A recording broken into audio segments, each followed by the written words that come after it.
જીવન એવું જીવીએ તો જીવન ધન્ય બની જાય.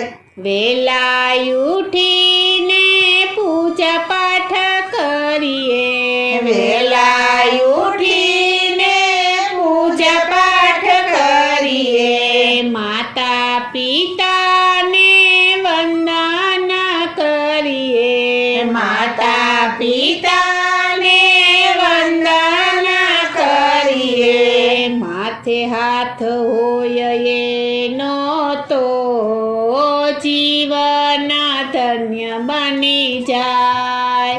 માથે હાથ હોય એનો